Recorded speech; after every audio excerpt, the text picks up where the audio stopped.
Hyundai on aru saanud, et ega nii lihtsalt need asjad ei käi. Keegi ei taha tavalist emotsioonitud Tucsoni. Mõned tahavad ka sportlikumad autot ja Hyundai lisaski Tucsonile parajalt siis vürtsi ja välja tuli hoopiski huvitav retsept, mis on siis Hyundai Tucson N-Line.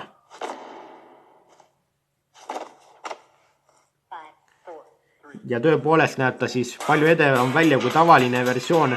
Disain näeb tõesti hästi kihvt välja, kas ta ka sõidab hästi, kas tal on ka hea mootor, hea varustus, see selgub selles uues Nice Luxury proovisõidu saates.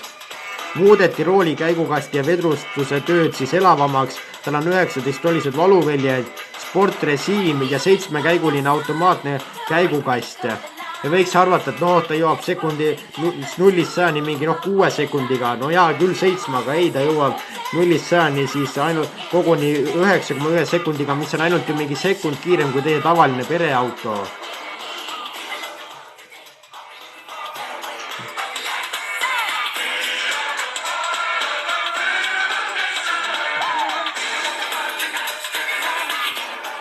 Tal on 8-toline puuteekraan, Android Auto ja siis Apple CarPlay võimalustega.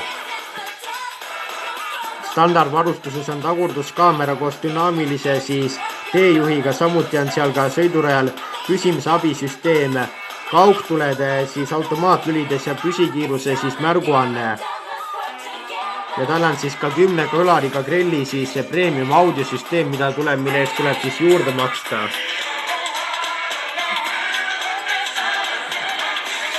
Ja seest näeb ta üsnagi sarnane välja tavalisele Tucsonile, kuigi seal on ka selliseid punaseid ääri ja natukene enne kirju. Ja tal on veel siis nutitelefoni juhtmevaba laadija, 2-tsoline automaatne kliimaseade ja perifeeritud ja soojendusega rool ning samuti on ka seal käiguvahetuslabad olemas täiesti.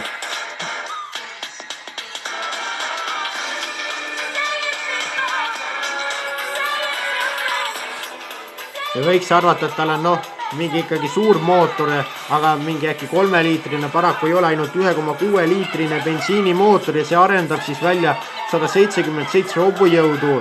Pöördemoment on sellel 265 Newtonmeetrit ja kütusekulu pole ka väikene, selle võib andestada talle. Kuigi tehas lubab 8,5, siis tegelikkuses on see isegi 10,5 liitrit 100-le. Ta ei paku ka head kiirendust, küll on ta ka selline nobe auto.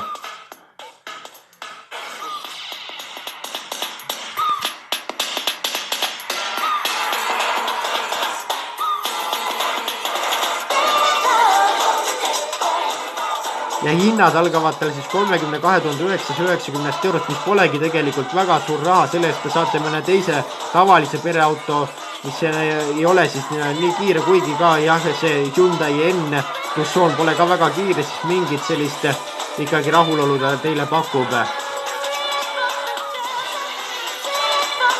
Kuigi eks Cayenne ole natuke parem. 7 aastat läbisõidupiiranguta siis garantiid on see, mis on tema suur pluss. Selline on uus Hyundai Tucson N-Line. Natukene oleks vaja võimsust juurde, muidu täiesti hea auto. Meie kohtume teiega juba nädala pärast uues Nice Luxury proovisõidu saates.